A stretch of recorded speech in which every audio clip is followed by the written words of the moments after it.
that if one looks in children's books, they will find that men are portrayed as protectors, women are portrayed as loving and caring, little boys are portrayed as mischievous and curious, and little girls are portrayed as sweet, creative, and imaginative. The variables that we used to analyze our data was age and gender, characters, families, literary level, and moral values. Curious George, the curious little monkey. Oh, what fun to run and jump and play. The Curious George books, written by Margaret and H.A. Ray, are great examples of how children's books show that young boys are portrayed as curious and mischievous. In the book Curious George at the Aquarium, it shows that George is curious because he climbs over the walls just to see what's inside. He takes a trip through the aquarium and looks at all the different animals. It also shows that he's a troublemaker because he gets inside of the penguin exhibit and he lets them all out. People get angry at him and they try to catch all the penguins, but one baby penguin was left behind, which nobody else saw, but George did. So he saved the baby penguin and he became a hero. In the book Curious George and the Firefighters, the man is portrayed as more of a protector. He tries to protect George from all of his little mishaps and adventures.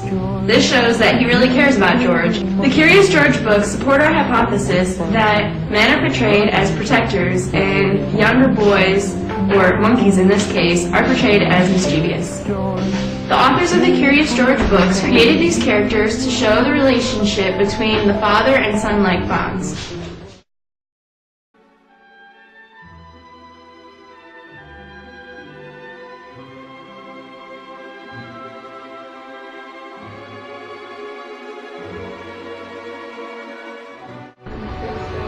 In the book Dance Tanya by Patricia Lee Gauch, it portrays little girls as being imaginative and creative.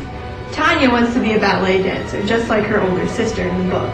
She practices with her sister and goes to her sister's recitals, and often dresses up and pretends to be a ballerina. She watches her older sister in her ballet lessons, always dreaming that one day she will be in there too.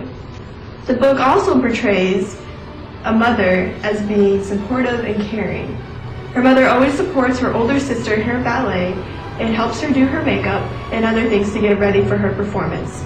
It also shows the mother taking care of Tanya after the dance when she's very tired.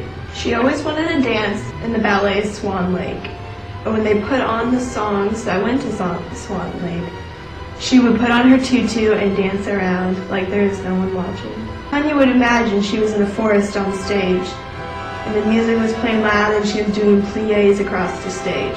In reality, her family was watching her and cheering her on as she did a perfect, beautiful, sad swan. And at the end of the book, she crawls right back in her mother's lap and falls asleep. This book supports our hypothesis because it shows a little girl being imaginative and creative, and a mother being supportive and caring. The author created these images to show that it's okay to dream.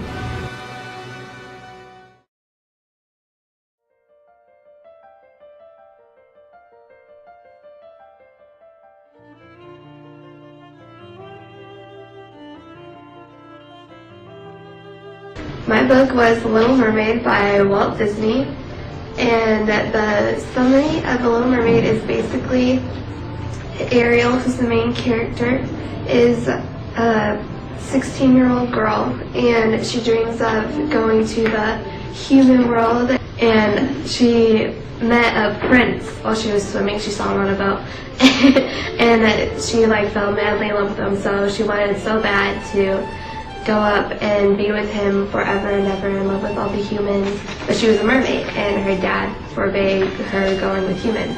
So she went to the next resort, which was to go to the evil sea witch and have her try and turn her into a human.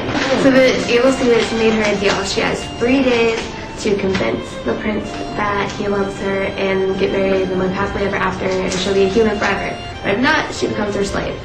So, at the very end, Ariel tries really hard to get her prince, and she ends up doing it with the help of her father and the prince, of course. And so they live happily ever after, and the moral of this story is that if you work really hard to get what you want, you can achieve it.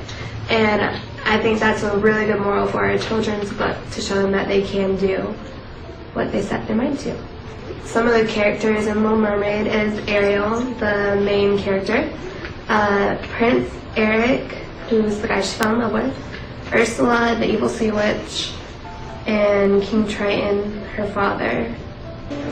Ariel, Little Mermaid, supports our hypothesis by being a creative and curious little girl who's very adventurous, and she's very strong-willed. And Prince Eric and King Triton support our hypothesis because both of the main male characters in the story are very protective and heroic and strong.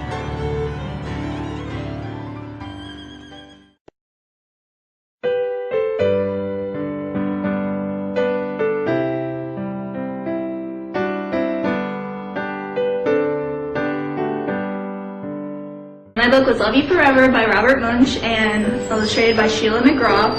Okay, this story is pretty much all about a woman's mother's love for her son.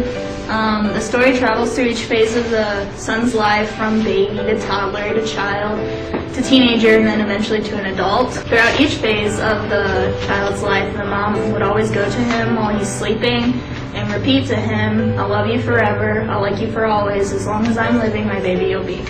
Okay, by the end of the book, when the mother has grown old and sick, she tells her son, who's grown up and moved away, that he needs to come visit her because, her time is running scarce.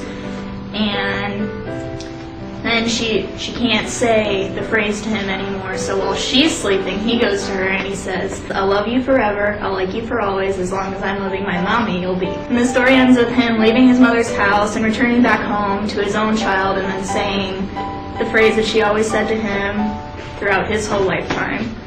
The story proves our hypothesis because it shows a mother, being loving and caring for her son throughout the entire story.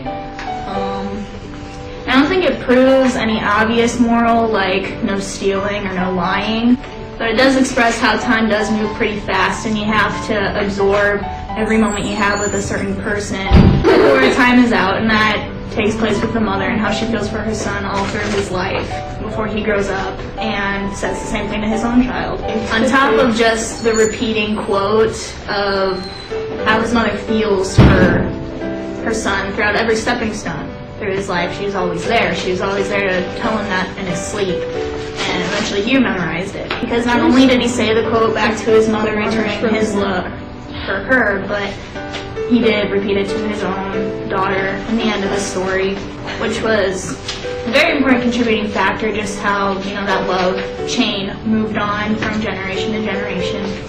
And so in the end, the mom represented love and caring for her family, especially her son. The son, during each stage of life, it was representing our hypothesis for a little boy, which was him being curious and mischievous, just through those phases. Toddler, messing everything up.